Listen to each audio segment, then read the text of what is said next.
ఈ కార్యక్రమాన్ని మీకు భక్తితో సమర్పిస్తున్న వారు కాంచీపురం వరమహాలక్ష్మి సేల్స్. శ్రీ సాయి సర్వస్వం వీక్షిస్తున్న సాయి భక్తులందరికీ సాయి యొక్క అనుగ్రహం పరిపూర్ణంగా లభించాలని మనస్ఫూర్తిగా ఆశీర్వదిస్తూ, అనుభవాలు ఆక్సిజన్ లాంటివి. అనుభవాలు, ఒక్కొక్క అనుభవం మనలో ఆక్సిజన్ నింపుతుంది, అంటే నమ్మకం అనే ఆక్సిజన్ నింపుతుంది. అనుభవం అయినప్పుడు తెలుస్తాయి. అనుభవం ఎప్పుడు చెప్పిరాదు. ఇవాళ రాత్రి కళ్ళు వస్తాను రా చెప్పడు బాబా. చూడండి, చెప్తాడా? చెప్పడు. ఇలా అవుతుందా?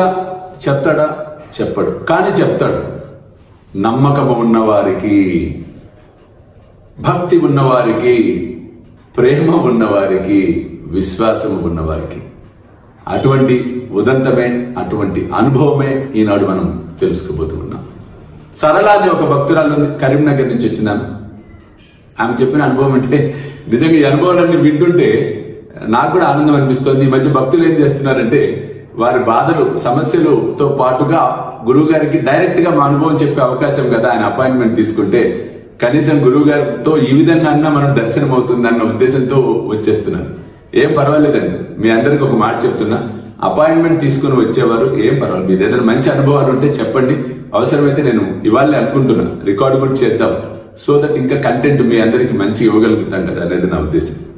అలాగే అనుభవం ఆమె చెప్పింది. చాలా మంచి సాయి భక్తురాలు. ప్రతినిత్యము ఆ తండ్రికి ఎటువంటి కాన్షియస్ తో ఉండేదంటే ఆమె పొద్దున తను లేవగానే కాలకృత్యాలు తీర్చుకోగానే ఇమ్మీడియట్ గా బాబాకు చక్కగా అభిషేకాలు. ఎందుకు? అమ్మో బాబా కూడా అన్ని చేయాలి. అదైపోగానే అల్పాహారం రెడీ చేసేది. ముందు బాబాకి అల్పాహారం తినిపించేది, తర్వాత ఇంటిల్లి పది తినేవారు. ఆ తర్వాత మధ్యాహ్న భోజనం, సాయంత్రం, రాత్రి. పండుగ వచ్చింది అనుకోండి, బట్టలు కొనుక్కుంటే ముందు బాబాకు ఒక కర్చీఫ్, లేదా బాబాకు ఒక టవల్, బాబాకు ఒక షాల్, ఆ చిన్న విగ్రహానికి సరిపడే వస్త్రాలు. అంటే ఇంట్లో ఏది కొనుక్కున్నా బాబాకు కొనే, బంగారం కొనుక్కుంటే బాబాకి ఏదైనా ఒక గ్రామ్, ఆయనకి సరిపడే ఏదైనా విగ్రహానికి సరిపడే, అట్లా ఆమె చేసుకుంటూ పోతుంది. నాకు కూడా చాలా సంతోషం అనిపించింది. అంటే కాన్షియస్ తో ఉంటుంది, ఎరుకతో ఉంటుంది. చూడండి, ప్రతి క్షణం బాబా నాతో ఉన్నాడు కాబట్టి ఆయనకి నేను కూడా చేయాలన్న తపనతో చేస్తుందా. అటువంటిది కాలం కొన్ని సందర్భాల్లో మన కర్మవశాత్తుగా కొన్ని జరుగుతూ ఉంటాయి.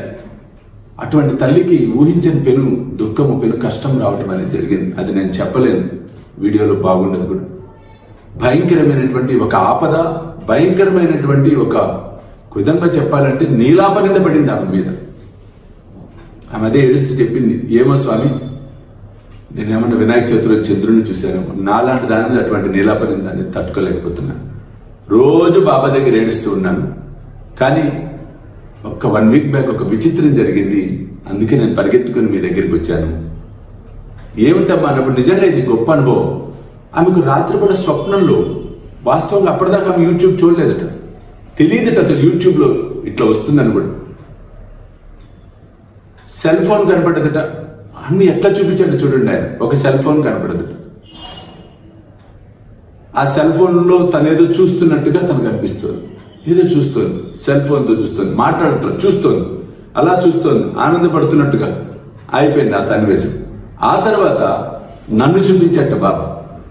నేను కూర్చుని ఉన్నట్ట, చుట్టూ భక్తులందరూ ఉన్నట్ట, మాట్లాడుతుంటే ఆ తల్లి దూరంగా నిలబడి, అయ్యో వచ్చిన సాయిబాబా లాగే ఉన్నారే, ఈయనెవరో, నాకు మాట్లాడే అవకాశం దొరుకుతుందా అని పక్కవారిని అడిగితే, అయ్యో ఆయన ఎవరితోనైనా మాట్లాడతారమ్మా, మీరైనా మాట్లాడచ్చు అని చెప్పడం జరిగిందట. ఈ సన్నివేశాన్ని చూసిందట. ఇదంతా దాదాపుగా 3 గంటల నుంచి 5 గంటల లోపు తెల్లవారుజాము జరిగిన సంఘటన. 3వ సన్నివేశం ఏంటంటే, ఒక నల్ల రాయి, ఆ రాయి మీద ఏదో చక్రంలా కనిపిస్తుంది, రౌండ్ చక్రం. అది అందరూ నమస్కారాలు చేస్తున్నట్ట, రాయికి పసుపు కుంకుమ వేస్తున్నట్ట, ప్రదక్షిణలు చేస్తున్నట్ట. అడిగిందట, ఏంటమ్మా ఇక్కడంతా బాబా భక్తులు కదా మీరందరూ? అవును. మరి బాబా విగ్రహం లేకుండా రాయికి పూజ చేస్తున్నారేంటి, రాయి చుట్టూతో ప్రదక్షిణ చేస్తున్నారేంటి అనగానే ఆమె పక్కపక్క నవ్వి, అమ్మ మీకు తెలియదా, రాయి అంటారేంటమ్మా మీరు, భలేవాళ్లే, మహాయంత్రం, అది మహాయంత్రము, కోరిన కోరికలు తీరుస్తుంది, సాక్షాత్ బాబానే అందించిన యంత్రం అని చెప్పింది. ఏమికి మెలకు వచ్చింది, ఏమికేం అర్థం కాల. ఆ రోజంతా ఆలోచిస్తూనే ఉంది. ఆలోచిస్తూ ఉన్నప్పుడు అనుకోకుండా సెల్ ఫోన్ సేమ్ మొదటిగా చూడటం, సెల్ ఫోన్ చూస్తుండగానే ఆమెకు రికమెండేషన్ లో సాయి దివ్య రక్షా కవచ మహాయంత్రం దాని వీడియో ఏదైతే మనం చేశామో అది కనపడింది. అది ఓపెన్ చేయగానే నేను కనపడ్డాను. నన్ను చూడగానే ఆమె గుర్తుపట్టింది. అవును, ఈయన మనం చూశాం కదా కల్లో.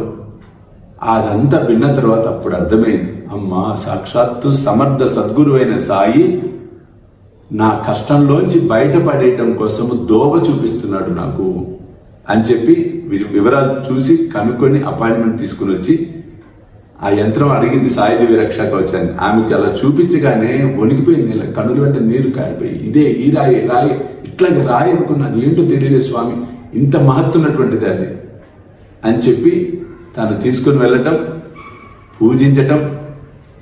విచిత్రమైన అంశం ఏంటంటే ఆ పూజ మొదలుపెట్టి 11 రోజులు అయ్యేటప్పటికీ విచిత్రమైన సంఘటనలు జరిగి ఏదైతే ఆమె నీలాపనిందలు పొందుతూ అవమానానికి గురైందో అది నువ్వు కాదు, దయచేసి మమ్మల్ని అందరినీ క్షమించని ఎవరెవరు అపవాదులు వేశారో వారందరూ పాదాలు పట్టుకుని నమస్కారం చేశారు. ఆ తర్వాత మళ్ళీ చెప్పింది ఆమె. అంటే ఇక్కడ ఒకటి వాస్తవం, అందరూ సాయి సర్వస్వం సబ్స్క్రైబర్స్ అవ్వచ్చు, సబ్స్క్రైబర్స్ కాని వారు అవ్వచ్చు. ఒక్కటే గుర్తుపెట్టుకోండి, ఈ వీడియోల్లో ఈ యూట్యూబ్ లో సాయి సర్వస్వం ఛానల్లో చెప్పేవేవి కూడా ఇతరులను మెస్మరైజ్ చేయడానికో ప్రభావితం చేయడానికో చెప్పటంలో మేము నుమ్మాటికి జరుగుతున్నవి, జరిగినవి, జరగబోయేవి సమర్థ సద్గురు అయిన సాయి జరిపించేవి మాత్రమే చెప్పడం జరుగుతుంది. అందుకే నమ్మితే సొమ్ము, నమ్మకపోతే దుమ్ము అని. ఏది ఏమైనప్పటికీ ఒకటి వాస్తవం, ఆ తండ్రి మీద నమ్మకాన్ని రోజు రోజుకి మనం పెంచుకోవాలి తప్పితే తుంచుకోవద్దు. పరిస్థితులు ఎలా ఉన్నా సరే ఆయన పాదాలు మనం వదలొద్దు. ఆయన పాదాలు పట్టుకుని నడిచినంత కాలం, ఆయనను ఆశ్రయిస్తూ ముందుకు వెళ్తున్నంత కాలం మనల్ని ఎవరు ఏమీ చేయలేరు. తప్పకుండా మనల్ని బాబా కాపాడుతూ సమస్యల సుడిగుండం నుంచి బయటపడేస్తూ ఒడ్డున చేర్చటం, తన ఒడిలోకి చేర్చుకోవటం ముమ్మాటికి సత్యం. చూస్తూనే ఉండండి శ్రీ సాయి సర్వస్వం యూట్యూబ్ ఛానల్, అలాగే సాయి విశ్వచైతన్య స్వామిజీ ఫేస్బుక్ ప్రొఫైల్. సర్వేజన సుఖినో భవంతు. సర్వం శ్రీ సాయినాథ్ అర్పణమస్తు. జై సాయినాథ్.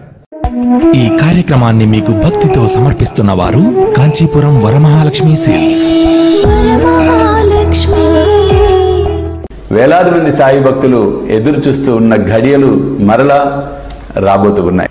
స్వామీజీతో షిరిడి యాత్ర సెప్టెంబర్ 5 గురువారం నాడు బయలుదేరతాం. సెప్టెంబర్ 6, 7, 8 షిరిడిలో వేలాది మంది సాయి భక్తులతో ఈసారి ప్రపంచవ్యాప్తంగా ఉన్న సాయి భక్తులందరినీ కూడా మేము ఇన్వైట్ చేస్తున్నాం ఈ గొప్ప కార్యక్రమానికి. కాబట్టి మీరు నాతో రావాలి, ఈ యాత్రలో పాలు పంచుకోవాలి అనుకుంటే త్వరితగతిన కింద కనిపిస్తున్న ఫోన్ నెంబర్స్కి ఫోన్ చేసి మీ టికెట్స్ రిజర్వ్ చేసుకునే ప్రయత్నం చేయండి.